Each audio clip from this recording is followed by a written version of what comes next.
again, speaking of hyper feminine, hyper empathetic stuff, right, is this article that broke in The Guardian recently. We have prominent UK women now telling right-wingers, quote unquote, stop linking immigration to sexual abuse.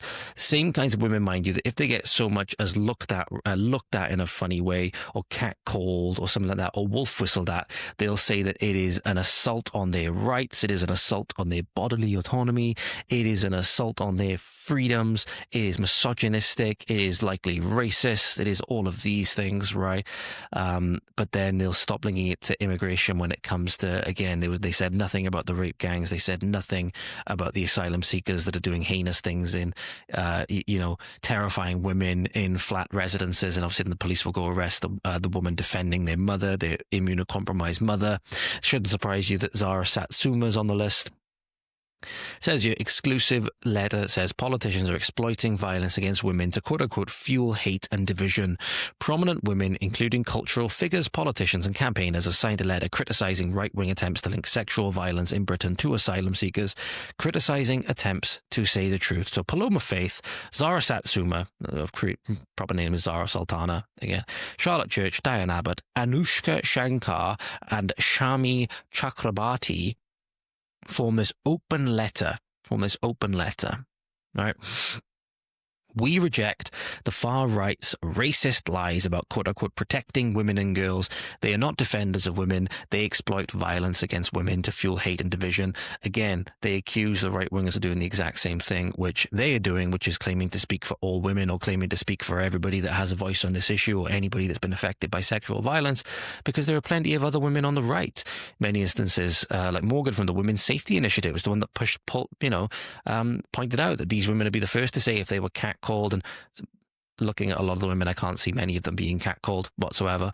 But if they were to be catcalled, or if they were to be wolf whistled at or anything like that, if they were to even potentially be looked at as they walk down the street, they would accuse it of being a sexist, misogynistic attack on their bodily autonomy and all these things by disgusting men and everything like that.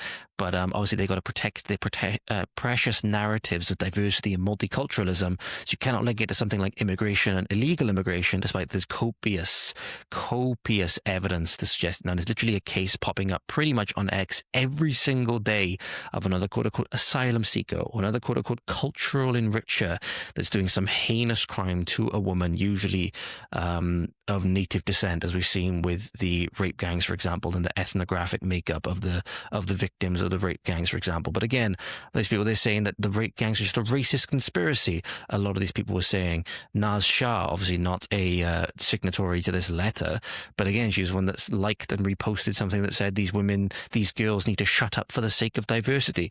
And that's basically what they're doing here. They're telling victims of sexual violence that they need to shut up for the sake of the narrative, shut up for the sake of diversity and multiculturalism, and not say anything about their perpetrators or anything like that, despite the fact that it's becoming a growing pattern of things. Bear in mind, the people that do this, the women that do this, they only embolden the attackers more and more. They only embolden the attackers more and more, because these people will be the same people that if then a man was to intervene in it, well, then they would be the first to criticize him, right? They'd be the first to criticize him, especially if it was a non-native person trying to attack a woman, for example, and it was a native man that intervened to stop it, say that it was racist, it was a white supremacy kind of thing, right? That's exactly what they come out and say. All of the different isms and phobes that they would come out and say, systemic oppression and white supremacy.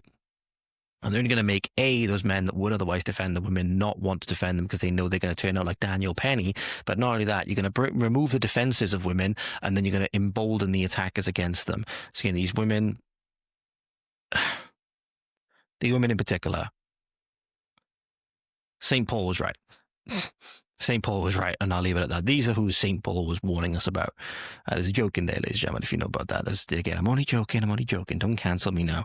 This is exactly who they worry about, because this is actually who St. Paul was warning us about, because again, the women on the other side of the spectrum, well, what are they saying about the women on the other side of the spectrum? Or again, the women that note the turn on Vaush, the streamer Vaush, was was truly amazing when there was women recounting telling their rape stories when they were raped as part of a video series for something, and Vaush was streaming it and giving his reaction to it. And he was then saying, maybe we have a problem with rape culture. You have here a bunch of women saying that they've all been raped. Maybe they have a problem with rape culture and stuff like that. And then one of the women come out and says, well, my attacker wasn't white, and because he wasn't white and because he subscribed to a certain religion, the police didn't do anything. And then Vaush immediately turned on her and accused her of weaponizing her rape confession to go after the rape refugees, right? So again, the tolerant left will instantly turn on anything that doesn't fit their precious narrative, because they don't actually care about women. They care about their narrative. So again, completely disregard these women when they claim to be for women's safety or anything like that. They're not for women's safety. They're for protecting the narrative of diversity and multiculturalism. Diversity and multiculturalism that made itself known on the streets of Marseille recently, earlier on today, when a Tunisian terrorist was actually shot dead. So allegedly, Tunisian terrorist was shot dead by police after stabbing multiple people whilst shouting Allahu Akbar. So again, we're not going to show the full clip on this, ladies and gentlemen. We'll show the first part where you can see the actual guy in question and the police encroaching on him with the weapons. Obviously, I'm not going to show you what happens in the ensuing parts after that. Certainly a case of, am I out of focus? Yes, I was. I've changed the webcam settings on this, and I don't know why. I keep going out of focus. It's really annoying.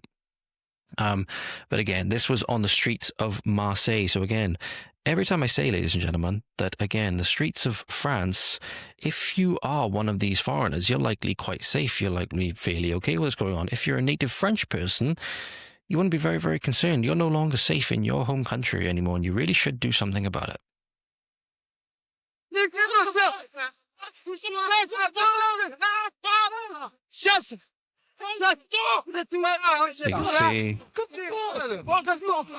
So you can see they're encroaching on him. He has a knife, I believe. And there we go. So we've just cut away from there because obviously that's where the shots get fired. So you might have seen a slight cut before that, ladies and gentlemen, because obviously I don't want to get this video taken down from YouTube, obviously. But that's where then this would-be jihadi met his end, and thankfully so. Thankfully so, because again, we had an incident where a terror attack happened on Stamford Bridge, or near Stamford Bridge recently as well. And from what I could see, it appeared the attacker was more of like it was weird, it's unusual, more of like an Asian descent. From what I could see, he looked kind of like from the areas of Asia, like either China or somewhere around there. He didn't look, it wasn't somebody seemingly from Pakistani descent or anything like that, at least from what I could see, right? So again, one of those instances where people jumping all over it and saying like, and I've done it in the past before as well, say like usual suspect, right? In that instance, kind of maybe not an unusual, not a usual suspect, sorry, but in that instance, again, somebody who is seemingly at the very, very least, not a native person. Obviously, what incentive the natives have to do this, right? But again, this is the fruits of diversity. This is the narrative they're trying to protect. It shouldn't surprise you, ladies and gentlemen, the more we've worshipped the idols of diversity and multiculturalism, the more our communities, the more our cities, the more our countries have turned out exactly like this, and the more danger that we're in. Because funnily enough, biggest lie was that people don't all think the same, and people don't all have the same objectives and stuff like that in mind, because they don't. People have different objectives based on the religion that they follow. People have different objectives based on whether they perceive their race as the superior race and whatever else it may be, right? People have their objectives just based on what they want to do with their business or whatever, you know? All of these different things, people operate on different moral codes. Some people operate on consistent, or rather, collective moral codes, like some kind of religion, right? And others just go off on their own way and do their own thing. But to think that we all think the same, and to think that, more so to think that everybody thinks the same as you, right? That you're the moral authority and you're the arbiter in your own mind, whether you perceive it this way or not. You're the oracle, and instantly you just know that everybody thinks the same as you, right? Is very, very naive. Very, very naive. But something that we've been told to glorify and to accept and to cherish these ideas of diversity and multiculturalism, despite the fact that they've torn the countries apart. And one of the biggest ones that have been, again, causing a lot of people to, in many ways, turn away from the faith in some ways, but also, again, with Gen Z in particular, they are doing a massive faith resurgence, right? I think a lot of them, once they see things like this, are going to be turning the way more of, like, especially with Christianity, going to be more of the way of Orthodox Christianity rather than Catholicism, because the last two popes, especially, and even popes potentially even before that, have been very up on this diversity, narrative, and really, in many people's eyes, I have to look at, I don't think he's a deacon anymore. I think he might have actually left the church now. Nick Donnelly was very open in critiquing, he wouldn't even call, obviously, Pope Francis, he would call him Bergoglio.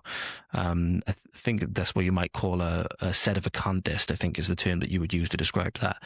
But for all of the talk of diversity and no borders and removing borders and all of this stuff, right, which seems completely, at least from my perspective, again, not claiming to speak as an authority or anything like that, but seems completely antithetical to, again, the ideas of nations and making disciples of all nations. You've got to have nations in order to make disciples of all nations. And in order to have nations, you have to have borders, right? Distinct borders. But notice the Pope will say this all from the relative safety of the Vatican, but even then he might not be safe anymore, because now we have, outside of the Vatican, allegedly, with 60 mosques in Rome, they choose to pray near the headquarters of the Catholic Church. You now have Muslims now, again, somebody saying in the comments here that you don't have potentially 60 mosques in Rome, you have one potentially. But you do have a large congregation of Muslims praying seemingly directly outside where the head of the Catholic Church is. So maybe now those fruits of diversity are making their way to the Vatican, and maybe the Pope is going to have to stand on principle with this one. I guess we will see. This is very all well and good championing diversity from a very exclusive community where everybody operates on the same system and everyone pretty much looks the same as you do, aside from obviously the cardinals that come from elsewhere in the world and stuff like that, right? For the most part, however, you're in relative safety, both in terms of who you were with and the ideology that you were surrounded by. Maybe that is soon about to change. Maybe you're going to have to then stand on your diversity principles, Mr. Pope. Allahu Akbar.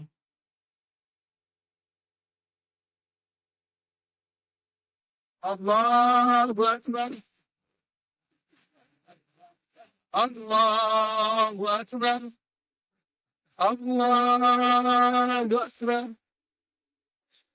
Allah. Alhamdulillahi Rabbil Alameen. Ar-Rahmanir Rahim. In case you didn't know, ladies and gentlemen, in case you couldn't tell, that's obviously not Latin. He's not reciting the Latin Mass or anything like that. He's not doing a Mass. He's not holding up the Eucharist or anything like that, right? Any of the Blessed Sacraments. But no, this is apparently right outside the Vatican. And I guess we'll have to see. I guess we'll have to see now if the Pope is willing to stand on principle, because obviously he's there. He has his security with his border walls and his Swiss Guard and everything like that. The communities that he's saying have to take in all of these people and celebrate this stuff and celebrate differences and celebrate diversity and all of this stuff. They don't have that. The young girls who were raped by Muslims, raped by ethno-religiously motivated predominantly Pakistani Muslim male gangs, right, in their communities, and they could find, bear in mind, again, as I've said time and time again, ladies and gentlemen, these girls obviously weren't raped just once by one person, they were raped multiple times by the same people. But not only that, these communities not only banded together to protect the rapists. Imagine, again, you could go home, you've just accosted a young girl, you've kidnapped her, you've taken her home, you've raped her, and then you can call up like 5 to 10 friends to come over and do the same. That's the kind of stuff that we're talking about in these communities. Odds are you wouldn't even be able to name one person. If you were to put yourself in that hypothetical scenario, you wouldn't be able to name one person from your contacts list that would come over and celebrate that and engage in it with you. All right, that's the difference between us and them. So make no mistake, whilst we, as humans, we all have inherent moral dignity. We all have inherent dignity as humans, and we have the same moral value in an objective sense. So we stand before the Almighty when we face the music, so to speak, on Judgment Day. We're not all the same in the way that we think. We're not all the same in the way that we think and the way we run in our communities. That's the big lie of liberalism and multiculturalism. And I hope that it isn't making its way to the Pope and it isn't going to be a threat to the Pope and to the Catholic Church. I would hope not. But at the end of the day, it's this exact line that's perpetuated this kind of stuff, which you're seeing in this video here, that's caused, I think, so many people, the church weakening in many ways, has caused many people to fall away from it because they want strong principles to support. They want strong principles to support, and the church was meant to be a symbol of strength, striving to fight against evil and smash evil into the dirt. That's why people often resonate with images like Saint Michael the Archangel standing on the neck of the serpent standing on the neck of the devil with the spear, right? Those iconic images of strength against evil, right? That's why images of like the Templar go so hard and you get this instant, almost like testosterone boost when you see them. People don't come to the church for weakness. But again, I suppose we'll see. If you enjoyed that clip, then make sure to go on over to the Voice of the Valleys X page at VOT_Valleys on X. We're also on Instagram at Voice of the Valleys. Be sure to like, share, subscribe, comment, all of that good stuff. Thank you so much, and we'll see you again soon. Godspeed.